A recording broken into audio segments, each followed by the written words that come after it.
अथर्वशीर्ष पठण सुरू करण्यापूर्वी शांती मंत्र म्हणण्याची पद्धत आहे.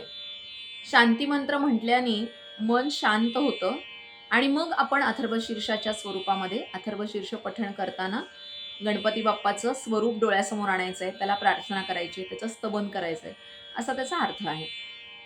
2च श्लोक आहेत शांती मंत्राचे, ते मी आधी म्हणून दाखवते आणि मग त्याचा मराठीमध्ये अर्थ आपण पाहूया. ॐ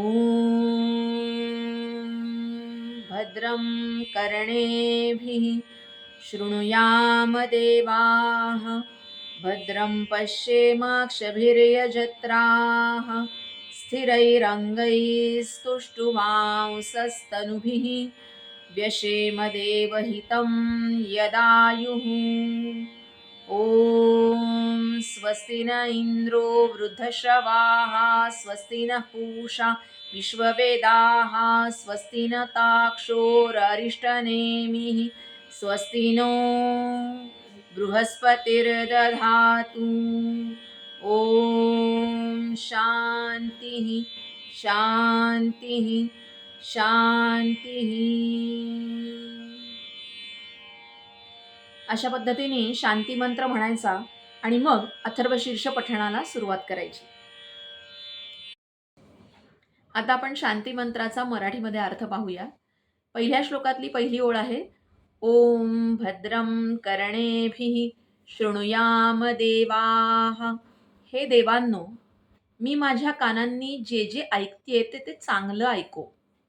आता आपल्या सगळ्यांना माहिती आहे की कानावर आपल्या अनेक गोष्टी पडत असतात. त्यातल्या काही योग्य असतात, काही अयोग्य असतात. काही अतिशय पवित्र असतात, काही अपवित्र पण असतात. पण आपण आतमध्ये काय घ्यायचंय, ते आपण ठरवायला पाहिजे. मला असं वाटतं यामध्ये बिरबलाची एक गोष्ट आहे, आपल्या सगळ्यांना आठवत असेल, की एकसारख्या मूर्ती आहेत आणि त्यापैकी एका मूर्तीच्या कानातून एक तार घातली, ती दुसऱ्या कानातून बाहेर आली. दुसऱ्या मूर्तीच्या कानातून एक तार घातली, ती तोंडातून बाहेर आली आणि तिसऱ्या मूर्तीच्या कानातून तार घातली, ती पोटापर्यंत गेली, ती बाहेर आलीच नाही. अशा पद्धतीने कानातून कितीही काहीही ऐकलं आपण, तरी त्यातलं जे पवित्र आहे, ते सगळं आपण ग्रहण करायचंय, धारण करायचंय, असा त्याचा अर्थ आहे. पहिली ओळ आहे, ओम भद्रं कर्णेभिः शृणुयाम देवाः. पुढची ओळ काय आहे, भद्रं पश्येमाक्षभिर्यजत्राः. जे जे यज्ञाला अनुकूल आहे असं सगळं मी पाहो, म्हणजे चांगलं पाहो, पवित्र पाहो. भद्रम ह्याचा अर्थ पवित्र. जे जे पवित्र आहे माझ्या आजूबाजूला ते सगळं मी पाहो, माझ्या डोळ्यांना ते दिसो. डोळ्यांना तर अनेक गोष्टी दिसणार आहेत, पण आपल्याला पाहायचंय काय त्याचा चॉईस मात्र आपला असणार आहे. म्हणजे ना, इंग्रजीमध्ये 2 क्रियापद आहेत पाहणे याला, सी आणि वॉच. टू सी आणि टू वॉच. तर टू सी म्हणजे आपण आजूबाजूला जे बघतो ते आपल्या मेंदूपर्यंत, मनापर्यंत, हृदयापर्यंत पोहोचतंच असं नाही आहे. पण वॉच याचा अर्थ निरीक्षण करणे, की जे मनापर्यंत, मेंदूपर्यंत, हृदयापर्यंत पोहोचणार आहे. तर ते सगळं पवित्र असावं आणि चांगलं असावं, अशी प्रार्थना देवांना केलेली आहे. तिसरा आहे, ओम भद्रं कर्णेभिः शृणुयाम देवाः भद्रं पश्येमाक्षभिर्यजत्राः स्थिरैरंगैस्तुष्टुवांसस्तनुभिः.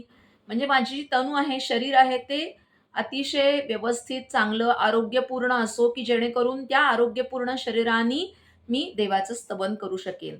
तर हे जे शरीर आहे ते अतिशय व्यवस्थित, पुष्टी असणारं, म्हणजे चांगल्या पद्धतीने पोचलेलं. किडमिडीत कसं तरी रोगट शरीराने देवाची पूजा होऊ शकत नाही नीट, आणि म्हणूनच शरीर पण उत्तम असावं, आरोग्यपूर्ण असावं, अशी प्रार्थना देवांना केलेली आहे. ओम भद्रं कर्णेभिः शृणुयाम देवाः भद्रं पश्येमाक्षभिर्यजत्राः स्थिरैरंगैस्तुष्टुवांसस्तनुभिः व्यशेम देवहितं यदायुः. जेवढं काही माझं आयुष्य नियत आहे, तर त्या संपूर्ण आयुष्यामध्ये मी कल्याणकारी जे जे आहे, पवित्र जे जे आहे, जे चांगलं आहे, ते माझ्याकडून घडो, अशी प्रार्थना देवाला केलेली आहे. हा पहिला मंत्र आहे. आपण दुसरा मंत्र बघूया. शांती मंत्रामधला दुसरा मंत्र आहे, ओम स्वस्ति न इंद्रो. स्वस्ती म्हणजे कल्याण. स्वस्ति न इंद्रो वृद्धश्रवाः. वृद्धश्रवाः ह्याचा अर्थ खूप यश कीर्ती मिळवलेला आणि मग तो इंद्र आहे. स्वर्गाची प्राप्ती झालेली आहे, त्याला स्वर्गाचं स्वामित्व मिळालेलं आहे. असा तो इंद्र आहे. तो आमचं कल्याण करो. स्वस्ती न पूषा विश्ववेदाः. वेदविद ह्याचा अर्थ संपूर्ण विश्व जाणणारा आणि हे पूर्ण विश्व ज्याला माहिती आहे असा सूर्य आमचा कल्याण करो. स्वस्ती नो ताक्षोर अरिष्ट नेमिः.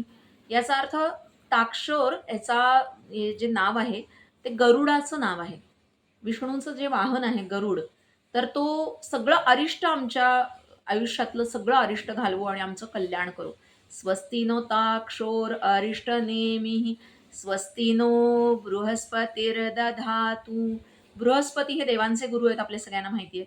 तर हे जे देवांचे गुरु आहेत त्यांनी जसं देवांना खूप ज्ञान दिलं, प्रत्येक संकटातून ते मार्ग काढण्याची युक्ती सांगतात, तर ते बृहस्पती आमचं कल्याण करो.